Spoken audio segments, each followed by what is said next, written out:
Ladies and gentlemen, we're back today with somebody who I've been excited all week to get on, Vijay Prashad. How you doing, Vijay? I'm doing great. Thanks for having me, Chris. Thanks a lot. So Vijay is an incredibly inspirational analyst of all kind of political events. He's an activist in a lot of ways. You can check him out on the tricontinental.org, but he's just written a book with Noam Chomsky called The Withdrawal, Iraq, Libya, Afghanistan, and the Fragility of U.S. Power.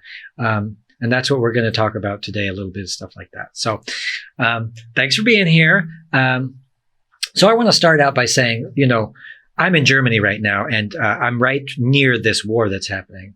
And we're going to suffer because of it, I think. And Western media is only reporting on the war in Ukraine and Russia without any historical context.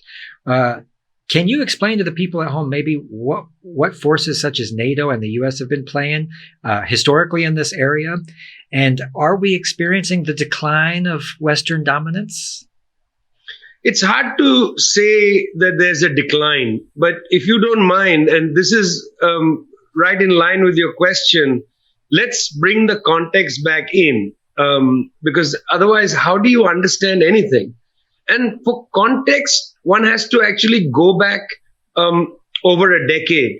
Now, you see, when the major world financial crisis took place, you remember in Wall Street, the banks were in a flutter. Bear Stearns was in a flutter. AIG, the big investment company, went bankrupt and so on. The United States government came in and pumped a lot of money into the financial markets. Well, the group of 20 countries at the time, with France and others really, in the lead, approached countries like India and China and said, listen, you are carrying current account surpluses. Would you put some capital into the international banking system? And if you do that and quote unquote save capitalism, you'll get greater seats at the IMF board, and we'll disband the G7 and make the G20 essentially into the executive of world affairs. So China and India pump money into the international banking system, and the United States government also opened the floodgates from the Federal Reserve, and to some extent they stabilized capitalism. Now, in Beijing, serious discussion broke out about what the IMF called the satanic embrace between the United States and China. China was producing goods for the international market, was lending U.S. consumers money because U.S. real wages had been stagnant for most people. And then those wages, because they were not capable of buying these Chinese goods, people took the credit that the Chinese were lending to buy the goods from China. That's what the IMF called a satanic embrace. Now, if there was such fragility in the United States economy, the U.S. economy, in Beijing, there was a serious discussion. We have to do something different. We can't rely anymore on the United States. At this point, the Chinese developed several projects. One was a kind of social transfer payment scheme, which ended up with the ending or the emancipation for most people in China from absolute poverty. That was the social transfer payment scheme. But secondly, the Chinese started to experiment with new markets in Central Asia, new markets in Southeast Asia, and so on. And this eventually, after Xi Jinping becomes the head of the government in 2013, is called One Belt, One Road, and then Belt and Road. Now, interestingly, the Chinese began to take the Belt and Road beyond Central Asia, through Iran, through Turkey, into Europe. 17 European countries joined the Belt and Road Initiative in this last decade. That's a lot of people, in Europe, finding that the Chinese were more willing to invest capital in European projects than the United States. So from Europe, there was a view that an integration with China was taking place. That's on the one flank. Secondly, because as a consequence of the catastrophic US wars, war against Iraq, the sanctions war against Iran, war against Libya, and so on, many of the sources of European energy began to go offline. And Europe began to essentially depend more and more on Russian energy exports. Hence, Nord Stream 2 becomes so important. There's also energy being imported from Norway into Europe through the Euro pipelines and so on. But the reliance on Russia begins to increase. So what you begin to see as a consequence of the financial crisis and then of these catastrophic wars is a kind of inevitable integration of Europe and Asia. This is the great historical integration of the Eurasian landmass that has not taken place, let's say for millennia. The last time probably was when the Mongols rode into Eastern Europe, but that was a whole other story. This is a historical process of integration. What it meant was that Europe was getting, in a sense, tied into a new set of arrangements with Asia and no longer so closely allied with the United States or North America. And it's at this point that the United States enters, actually during the Obama administration, but then Trump, both come into the story here saying, look, Europe, you got to make a decision. Are you an Atlantic power or are you an Asian power? Are you getting sucked into authoritarianism of Asia? That's the way they framed it. And so the aggression against Russia and China was really about who gets to dominate Europe. And Europe is such a strange continent, Chris, because at no point did Europe say, well, we want to have our own independent foreign policy, make our own decisions. They were like, we don't want to be caught under the hammer of the Chinese and the Russians. We're scared of them. But, we are okay with being under the hammer of the United States. But our independence is not on the table. The only person actually in recent period who has tried to articulate some independence, interestingly, and this may have to do with the heritage of Gaullism in France, is Emmanuel Macron. From all of Macron's great failures, and there are many, he nonetheless was interested. He wrote a book about this in 2016 in integrating with Russia, with having better relations with China and so on. There is a kind of historical integration taking place. And the United States, as a principal actor here, has tried to either prevent this integration, to delay it, or to stop it with force. And Ukraine became a battleground for this. So for people who look at the conflict in Ukraine as, say, a land grab by the Russians and so on, you're actually missing a much greater story. You could still look at it in the narrow way and say, look, the question of Ukraine and before that Georgia has a lot to do with the kind of what I would say is the unfinished collapse of the USSR. That's a process that didn't actually take place in 91. Everything was supposedly so easy in 91, right? USSR collapses. Now Ukraine is independent. Georgia is independent. Armenia, Azerbaijan independent. In fact, of course, we know that in Georgia, in Ukraine, in Armenia, Azerbaijan, these conflicts, that are an inheritance of the collapse of the USSR continue. So you could see other storylines as well. But the big picture here is about the historical integration of Eurasia and the United States' attempt to block it.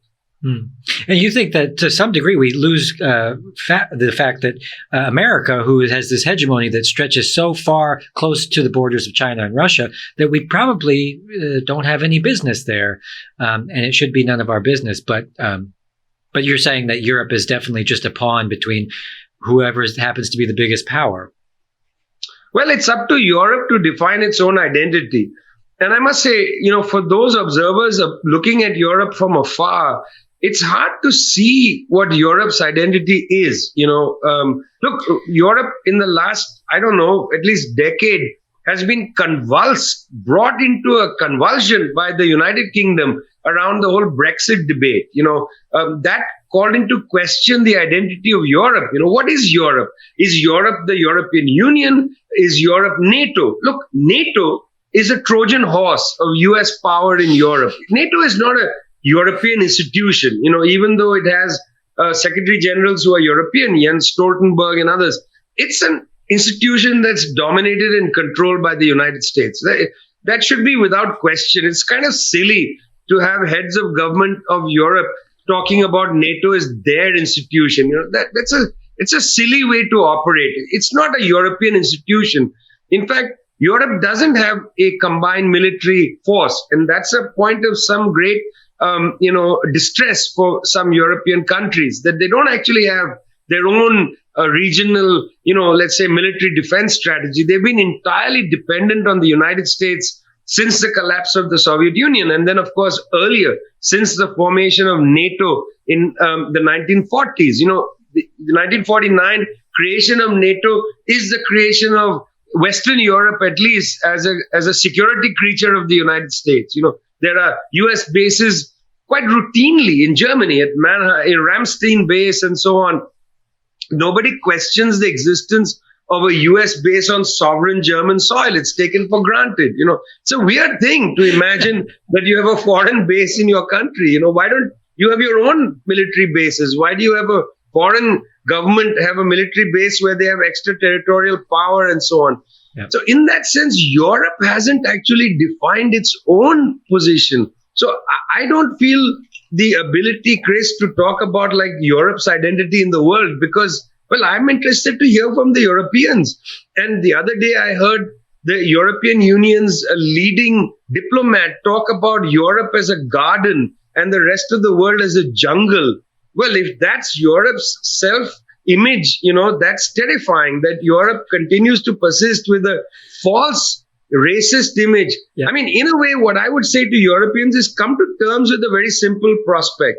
The simple prospect is you are part of the Eurasian landmass. You are not separate from it, and you're not better than the rest of it. You have to engage with it. It's a curiosity that, say, the governments of Europe say Russia is authoritarian. Maybe it is, I don't know, but they say Russia is authoritarian and therefore we won't deal with Russia. But meanwhile, they deal with Saudi Arabia, which is self-described as an authoritarian state.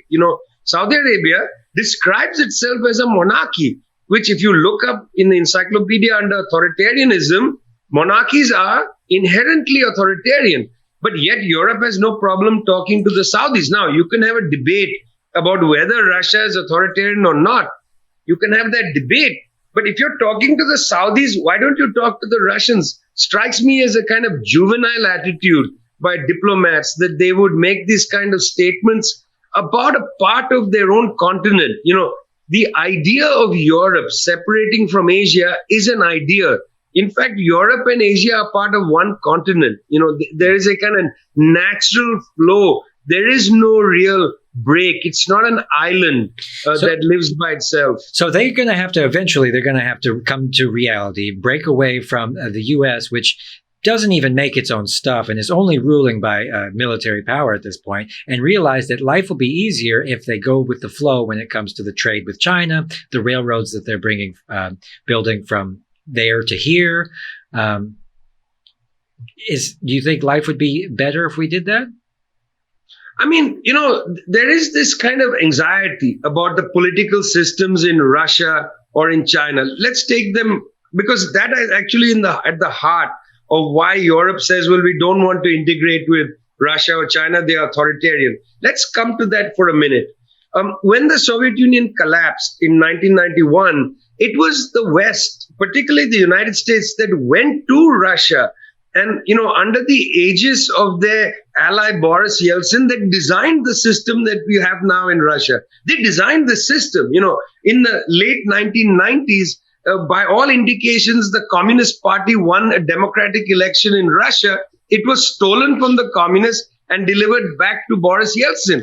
That was all under the watch directly of the Clinton administration. So people complain about the political system in Russia, the oligarchs and so on. This is the system you created after the collapse of the Soviet Union. So you need to take some responsibility for it. I'm not a great defender of the Russian system. I had a great sense of expectation with the Soviet Union, with the Russian Revolution and so on. But I'm not a great defender of the Russian system. It's a system, which has oligarchs and all of these people. But that's a system the West created, put in place by their ally Boris Yeltsin. As soon as Mr. Putin tried to break from the West, he came to the Munich Security Conference in 2007. As soon as he came to break from the West, suddenly he became, the enemy. Before 2007, Mr. Putin was considered a great ally of the West. Thomas Friedman writes in a column, "We're rooting for Putin," he writes. This is before 2007. Tony Blair says, "I looked into his eyes and I see an honest man." George W. Bush says, "Putin is my buddy, my ally." I mean, suddenly when Putin said, "I don't want to walk alongside the United States at its beck and call. I don't want to be a subordinate ally of the US," suddenly he becomes authoritarian. That's interesting. And let me come back to before I come to China, come back to the question of Eurasian integration. You see, the European Union has produced a report where it talks about the inevitability of Eurasian integration. It says that this integration is going to happen, but Europe should be in charge of what's happening, not Asia, not China. And so they don't actually have a problem with the integration. What they have a problem with is that China, particularly, is an independent country which is not taking their orders. That's really the problem. So let's come to China now. Is China authoritarian? Well, it has a different structure, certainly, than US democracy. There are 95, 96 million members of the Communist Party of China, which is just having its 20th Congress and so on. They have a different system. Is it democratic? Well, for sure, it's not a caricature of authoritarian. And also, it's not quote unquote democratic like the United States, where the electoral college essentially, defines who wins an election, where money has corrupted politics and so on. It's not like the US system is perfection. The Chinese are struggling to produce their own form of internal democratic structures. So you can go around saying, they're authoritarian. This is ridiculous. Angela Merkel was the chancellor of Germany longer than Evo Morales was the president of Bolivia. And yet, when they couped Evo Morales in the presidency, they said he's been there so long. Nobody has a problem when Ms. Merkel was there for over 14, 15 years. I don't remember exactly how many years. That's not a problem. The problem is when an indigenous leader is the head of government in Bolivia. So if you look at all this, strikes me, there's a race angle to this, that we don't want to take orders from the Chinese. We don't want to take orders from the Russians, because they are Slavs or whatever. But Russia is a slightly different case. We don't want to take orders from the Chinese. That strikes me as fundamental. And we don't even want to make the attempt to understand what the actual political situation is in China. We're going to say, oh, look, in China, they jail all the dissidents. And who's sitting in Belmarsh prison? Belmarsh prison is not in Beijing. Belmarsh prison is in London. And who's sitting there but Julian Assange? You're jailing your dissidents. You jailed so many of them. Edward Snowden, not willing to come back to the United States, scared of being jailed. There are whistleblowers in the US who keep going to jail. We keep reading about this. But that is not put together in a report, and where people are then saying, well, it's an authoritarian society which is basically jailing dissidents. You see, so, I know there are levels of repression. The US is not a highly repressive society in terms of, like, all critics of the government are in prison. Of course not, but nor is China. Inside the Communist Party, there are enormous debates between the liberals and the hardcore Marxists and others. Most of the institutions in China are actually run by liberals, including the central bank and so on. They are liberals, many of them pro-American. There are different views in China. It's not a monochromatic society where what Xi Jinping says, everybody agrees. If that were a case, why are people so interested in who's going to be the next premier in China? Xi Jinping is going to be the head of the party and so on, but who will be the prime minister? Why is the interest? If it's all Xi's decree, then just see what she is saying. Don't read anything else. And there's not going to be this great difference between Merkel and Xi and all these other people. But, at the end of the day, China at least is openly authoritarian, while the US has this illusion of choice, an illusion of democracy where people think they're free, but the systems are so similar because power invariably is corrupted at all levels in most governments. But the fact that they're socialist. One second, Chris, just to elaborate on that. You see, I actually don't like the word authoritarian to describe anything, because it's, in fact, I think it's one of those terms which has become emptied of content. what does it mean to say a country is authoritarian? What does one mean? Are there levels of authoritarianism and so on? You see, in a country like China, there is a lot of grassroots democratic structure. There are neighborhood committees, all kinds of organizations. That's why when the pandemic broke out, neighborhood committees took care of people in the neighborhood. Everybody was tested by local medical structures and so on. They have a lot of organization in that society, far more than I was in the United States. I asked people, did anybody from the state or from some civil society group ring your doorbell during the pandemic to ask you how you were? No, nobody did. In that sense, it's a completely chaotic society because there's not even like structures in your neighborhood, where people came to see some elderly people. Are you okay? Do you need anything? And so on. There are no structures. There is only the state. In that sense, if you were strict about the terminology, the United States is authoritarian. There's only the state. People wait for the state to deliver aid. But in countries like Cuba and China and so on, there's an enormous number of grassroots organizations. In Cuba, the committees to defend the revolution. Most Cubans belong to some structure, Federation of Cuban Women, etc. And those structures participate in society. They enrich society. In that sense, they are not authoritarian societies because people don't wait around for the state to act. You see what I mean? Yeah. If you define it like that. I do not want to throw shade on socialist China because I love what they do as far as executing aristocrats and stuff like that, where they go the opposite direction with this stuff. I find that the United States is completely void of all values at this point. And not only do they wait for the state to help them, they also wait for corporations to come in. When Trump made this big speech and said, we have this pandemic going, here's the CEOs of Walmart. How does that help us? I mean, that was really interesting. And it's not just that the CEOs of Walmart and so on, at all levels, right? I mean, testing was privatized. Mm-hmm. All the COVID measures seem to have been privatized, but I don't know that much about all the details. I just know there was a lot of privatization going on in the healthcare system, even more. Yeah. Why doesn't the state just come in and organize testing, for free? Instead, the state pays private companies to provide free testing. That stunned me. What is that about? Anyway, yes.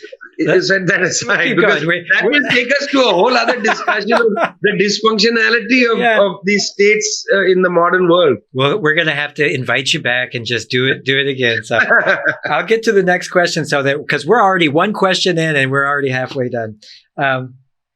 So let's see if I got a good one for you. Okay. So American media just touted that the cutoff of U.S. semiconductor exports, as if we make a lot of semiconductors in the first place. Does America even make any significant amount of chips? And what's the real story here? It's very interesting. It's a complicated business. So the chips are made in many different countries, including in the part of China called Taiwan. I mean, how does one even talk about Taiwan these days? Taiwan, a lot of chips made in Taiwan, some made in the United States, Germany, and other places. There's a kind of chip war that the United States government has entered into, which I think is going to hurt everybody, frankly. Here's an irony. In the 1990s, the US government was a champion of globalizing world economy, building global economic structures, commodity chains, decentralizing production, and so on. And the Chinese eventually go along with it and join the World Trade Organization, open up large areas of China for business like Shenzhen and so on. Today, the opposite is happening. The Chinese want to have a globalized open economy, and the US is creating barriers. You see, earlier the barriers were for economic development. The countries placed barriers like subsidy and tariff barriers so that they could develop their own economies. Now the barriers are entirely political. They are not about economics. Where the US says, we're going to stop China selling phones to other parts of the world. Let's spend a minute on this. What are these political things the US is doing? Because underneath the politics are also economics. Why is the United States so angry with Huawei, for instance? Well, interesting. When globalization took off in the 90s, Chinese were very clever, much more clever than the Indians and the other Indonesians and others. What the Chinese said was, you're a German company, you're welcome to come to, to Hubei province, Wuhan, where the pandemic was said to have emanated. Lots of German companies in that province. You're welcome to come to Hubei. You can set up your whatever it is, your sort of green technology firm which produces solar panels. Come and build it here. We have highly educated workers. They are well fed. They understand motivated people and so on. But you have to teach us what you're doing. You have to transfer science and you have to transfer technology. Otherwise, you can't come here. These companies, hungry to get well fed, highly educated Chinese workers, said, fine, here's the paper. This is what we're doing. This is the science behind our solar panel, and this is the tech. Take a look, but keep producing. Well, went great for these companies, 5 years, 8 years, and so on. And then down the road, a Chinese company opens called Solar Panels China Incorporated. And within like 5-8 years, the Chinese company is making better solar panels and cheaper. And China now is the world's largest producer of green technology. Same in robotics, same in telecommunications, same in high-speed rail. The Chinese are up there, if not as good as Western companies, maybe better. And it's a consequence of this, Chris, that Obama started the trade war, which then Trump intensifies. And Trump intensifies the trade war. Tim Cook of Apple Computers comes to see Trump. Now, you'd think that all these liberals from Silicon Valley, Tim Cook and others, would come to Trump and say, stop the trade war because all our computers, all our machinery is produced in China. This is going to hurt us. No, Tim Cook understood that this war was good for Apple. How? They were willing to take a short-term hit they would find it difficult to get, maybe they would even lose the ability to produce goods in China. They'd have to move to Malaysia or somewhere. They'd take a short-term hit, but they wanted to fatally damage Chinese telecommunication companies like Huawei because they can't tolerate the competition. You see, what has happened is China now is head-on-head competing with the United States in all these important fields, which are really motors for the US economy. Telecommunications, high-speed rail, robotics, green technology, everything I listed earlier. China is competing head-on-head. Huawei, you go to Africa, go to, say, Zambia, go try to buy a phone in the market. Nobody buys Apple phones. They're too expensive. They all buy Chinese phones or maybe South Korean phones. You can buy a Samsung much cheaper than you can buy Apple. But certainly Chinese infinitely cheaper. That's what people buy. They're not buying Apple. So you see, part of the trade war against China is actually the existential crisis faced by US capital, these sectors in particular. They want to use US power, diplomatic, military power, to weaken these companies in China. That's what they are interested in doing. And so now it's gone crazy that the United States is saying we're going to essentially destroy the world chip producing economy in order for us to get an advantage. And therefore, Biden, who can't get enough money to rebuild infrastructure in the United States, has said the United States government is going to underwrite the construction of chip manufacturing in the US. There are some chip manufacturing plants already in the southwest of the United States, in Arizona and New Mexico and so on. But they say we're going to produce more. By the way, before this trade war intensified, it was in fact Huawei and others that were coming into the upper Midwestern states in the US to invest in chip manufacturing companies. It was not US firms that were going to do that. So this trade war, which is about the existential strength of companies like Microsoft, Apple, that's what the US government has gone to war on behalf of these companies. This trade war is going to destroy the world economy. So what happened was America said, hey, world, do you want to play a game of Monopoly? I got the board here. Let's play. I'll teach you how to play. They teach China how to play. China becomes way better at it, starts winning. And then America just takes the board and shoves it off the table and goes, you know what? Fuck you guys. I mean, that's pretty much exactly what happened. If I'm quite honest with you. I mean, I spend some time. I mean, if you go and if one of your listeners, viewers wants to go and look at the CHIPS Act passed by the US Congress in July of 2022, it's interesting because it's a sign of desperation. It's this desperation that somehow the US government, which has not been in this business ever, is going to come in and is going to somehow incubate semiconductor chip manufacturing in the US. Let me ask you a question. Who's going to work in these factories? Who is going to work there? Well, they say we'll robotize the factory. Okay. Who's going to create and manage the robots? You have a serious skills shortage in the United States. You've been importing, people from all over the world in high-skilled areas of work. From which countries? From Eastern Europe, from Russia, from China, and so on. They are not going to come any longer. So where are these skills going to come from? If you take a farming family, 20 generations, they are farming corn, let's say. And then you take the land away from them and build a high-rise building. And then 3 or 4 generations later, you say, hey, listen, we're all hungry. Let's go back and build and grow corn again. Nobody remembers how to grow the corn. People are used to living in the building, eating at McDonald's. None of the generations that come later remember how to grow the corn. You don't have enough people here at the present moment in the United States to really execute the CHIPS Act. Unless you import more people or get migration opening. Ask the Republicans to open the doors to migration. Well, that's another contradiction. So this is essentially what Jello Biafra was trying to warn us about when he said we adopted the mentality, give me convenience or give me death, to where now these modern conveniences have made us soft, useless, fat Americans. This is why I left that place. I won't agree with you because that would be offensive for me to say that.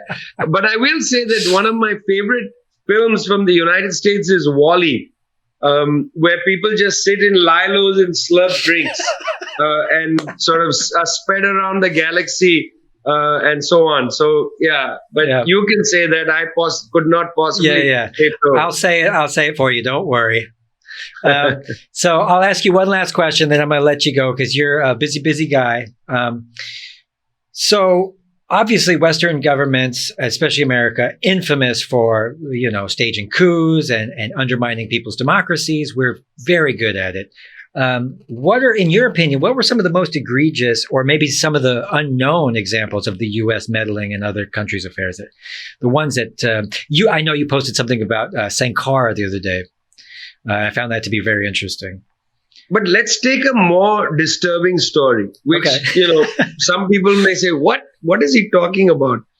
That after World War II, obviously the United States occupied Japan and was a party to the writing of the Japanese Constitution and so on.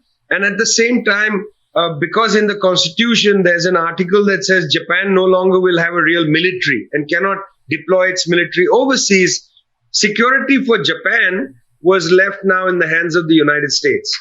After having dropped 2 atomic bombs and firebombing Tokyo, the US is now going to take care of you. Okay.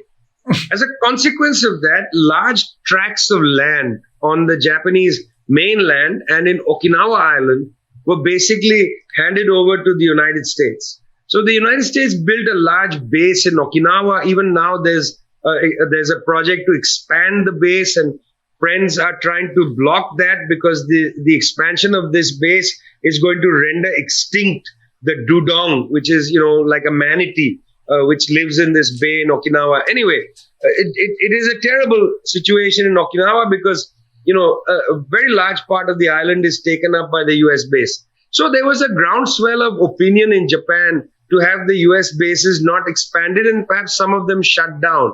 In 2009, Hatoyama won an election coming from a kind of, center-left political opinion. He was really a centrist, not even much of a leftist. But Hatoyama wins the election with a mandate to no longer allow US bases to expand and perhaps to roll them back.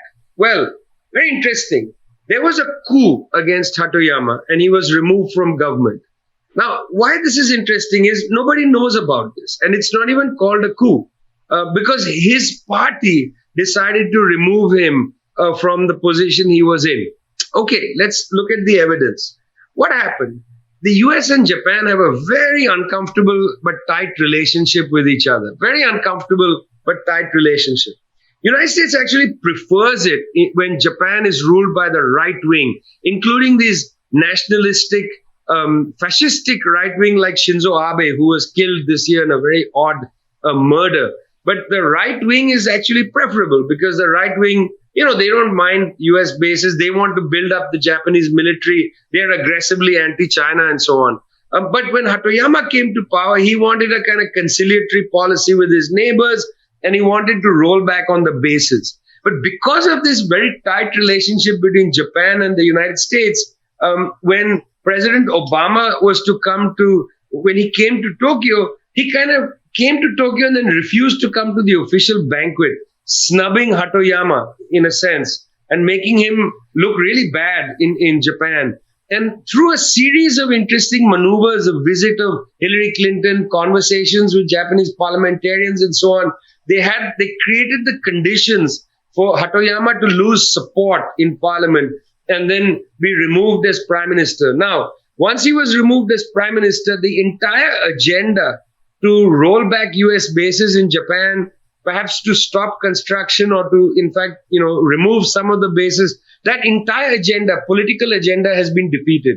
And it's no more in evidence. So, what is this but interference in a country's democratic decision making? The Japanese people elected somebody to come in and roll back on the militarization policy. The US government intervenes to get rid of that person. It's very interesting. Vladimir Zelensky, similarly, elected with a peace mandate to negotiate with the Russians and so on. But that was simply not permitted by Washington, D.C. That peace agenda that Zelensky was elected upon could not be put into place. The United States consistently undermined that. The most unspoken part of this undermining was Trump's unilateral withdrawal from the Intermediate Nuclear Missile Treaty, the treaty that is one of the centerpieces of the Arms Control Treaty. The US walked away from that treaty. Well, having walked away, Russians walked away and said that, we need a new security discussion. US said, we're not talking security with you. And then the Russians invade Ukraine. I mean, these are all unspoken parts of contemporary history. You ask anybody about what happened in Japan in 2009, even in Japan, and this is not understood in this way. What's understood is that Hatoyama comes to power, he becomes unpopular, and they withdraw support. But how this happened in Brazil, this is precisely what was done to Dilma Rousseff in 2016. She was removed in essentially what you might call legislation fair, a kind of warfare conducted through the legislature. And I just ask you about Kirchner, too. Is this a similar event with Kirchner?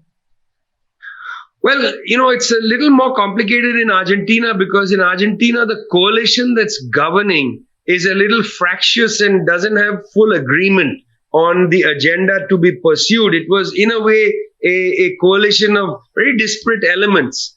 So Kirchner was part of a kind of left Peronism, very much uninterested in going back to the IMF, open to the idea of borrowing money from the People's Bank of China and so on.